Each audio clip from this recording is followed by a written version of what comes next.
pagi ni kita akan sampaikan resensi buku. Nanti kita akan kongsikan buku yang telah teacher baca. Tajuk buku yang teacher nak kongsikan ialah bertajuk Mangsa Cinta. Bukan kisah cinta, tapi tajuknya adalah Mangsa Cinta. Ini adalah berdasarkan kisah benar di Faljuvana. Faljuvana. Tahu Faljuvana? Faljuvana ni masalah yang bawah umur kan? Kes di bawah umur. Okey. Penerbitan yang diterbitkan oleh syarikat Blank Book. Okay, Blank Book. Saya rasa kamu pernah beli ya buku-buku daripada Blank Book ni. Kalau pernah datang kat sekolah kita. Okey. Seterusnya penulis. Okey, dua orang hasil tangan dua orang penulis, iaitu Shasha Ali dan Rashila Nur Ain. Okey. Okey, kisah buku ini mengisahkan tentang seorang gadis bernama Nadira. Okay, Nadira ni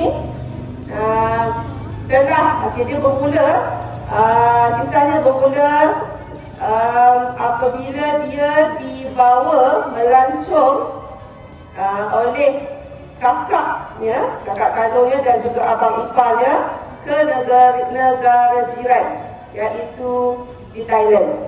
Okey, di Thailand, negara jiran Malaysia. Dia sangat teruja dapat pergi melancong ke Thailand. Kisahnya bermula di situ, di mana bila dia pergi ke tandas berseorangan, dia telah diculik oleh penjenayah. Okay. Penjenayah tersebut adalah penjenayah pemerdagangan manusia.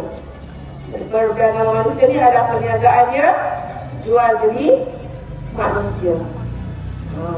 Dia jual, ada orang yang jual dia dan beli di Nadirah ni. Okey. Jalan ceritanya tragis dan suspense, penuh suspense dan tragis. Bahasa yang digunakan mudah difahami. Okey. Apa yang menarik dengan cerita ni?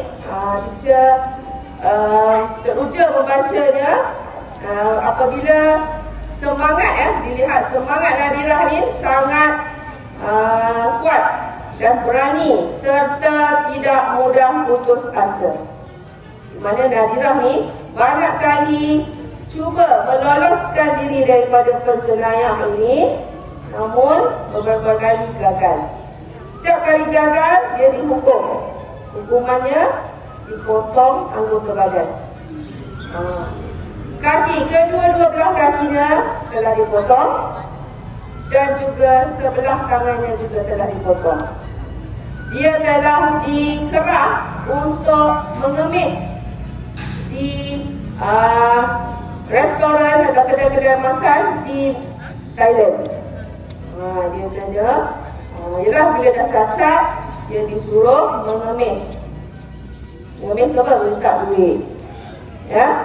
Okey, lepas tu sehinggalah pada suatu hari terdapat seorang wanita, okey, dekat satu kedai makan di Thailand tu, okey, dia melihat Nadirah dan dia terdetik di hati dia, dia rasa Nadirah tu adalah anak dia, anak kandung dia.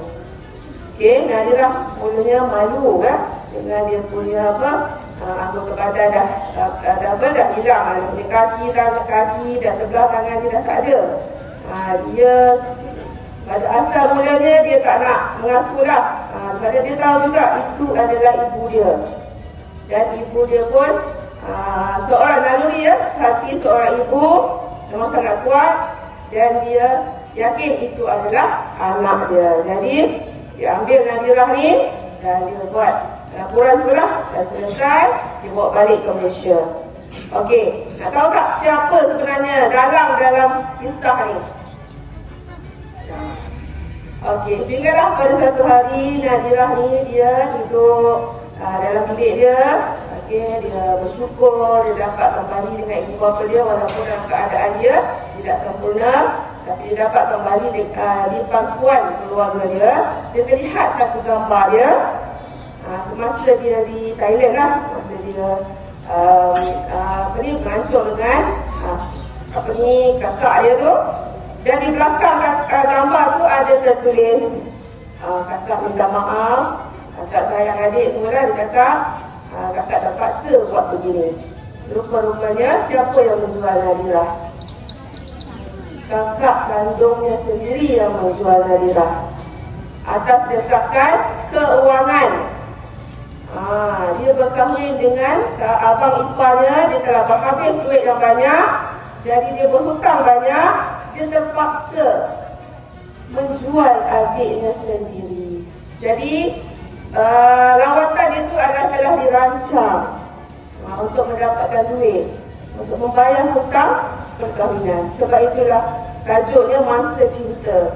Maksudnya kakak dan abang iparnya berkahwin, buat kenduri besar-besaran sehingga banyak duit habis, tak dapat bayar hutang.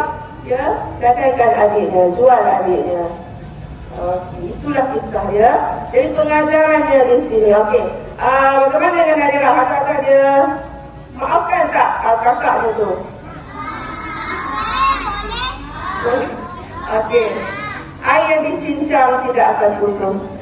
Bermaksud persaudaraan antara adik-beradik itu ibarat seperti air yang dicincang tidak akan putus.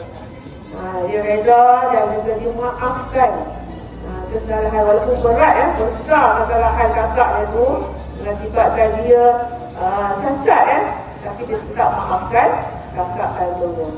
Jadi pengajarannya di sini antaranya adalah kita mestilah berani, bersemangat, tidak mudah putus asa, terutamanya sebagai seorang murid. Kita mesti belajar betul-betul. Gagal sekali tidak bermakna gagal selama-lamanya. Kemudian seterusnya kita mestilah reda, bersyukur dan memaafkan orang lain.